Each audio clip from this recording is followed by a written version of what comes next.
Bonjour à toutes et à tous, je suis Martin du blog candix.fr et je souhaite aujourd'hui vous présenter la mosquée d'Abdallah d'Amman en Jordanie. Donc, construite en 1989, cette immense mosquée peut abriter plus de 7000 fidèles. Voilà, donc laissez-moi vous faire découvrir cette mosquée au cours de cette vidéo.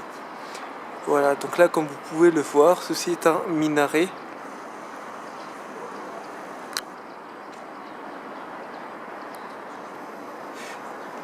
Du haut duquel il y a des haut-parleurs, et donc le minaret c'est l'endroit où le muezzin va faire l'appel à la prière 5 fois par jour pour inciter les fidèles à venir prier.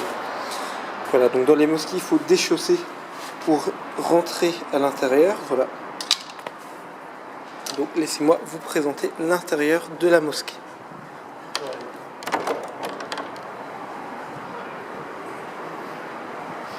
Bon, c'est fermé, ce n'est pas grave, je vais faire le tour.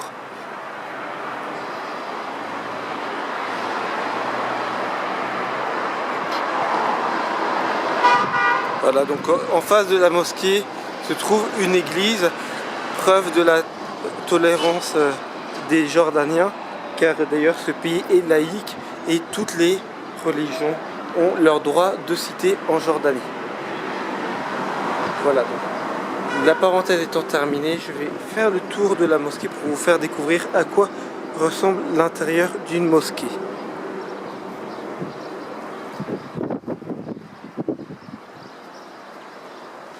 Voilà donc l'autre minaret. Voilà un petit dôme en face de moi.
Voilà, donc comme vous pouvez vous le demander sans doute, pourquoi dans les mosquées il n'y a aucun signe religieux? Vous avez pu le voir, il n'y avait aucun symbole d'Allah, ni peinture, ni vitraux.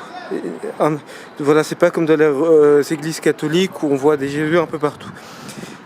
Donc voilà, je ne suis pas un spécialiste de la religion, donc j'espère ne pas dire d'erreur, mais il me semble que qu'Allah étant considéré comme le Dieu suprême, un Dieu transcendant, l'homme ne pouvait pas parvenir à représenter Allah dans son infinité, dans sa perfection, et du coup plutôt que de représenter de manière imparfaite Allah dans la religion musulmane, il ne faut simplement pas représenter Allah, comme ça ça évite de mal le représenter.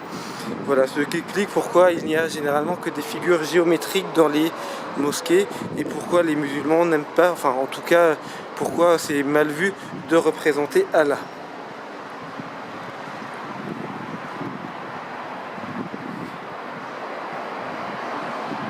Voilà, cette vidéo est désormais terminée, j'espère qu'elle vous a intéressé et à bientôt pour de prochaines vidéos.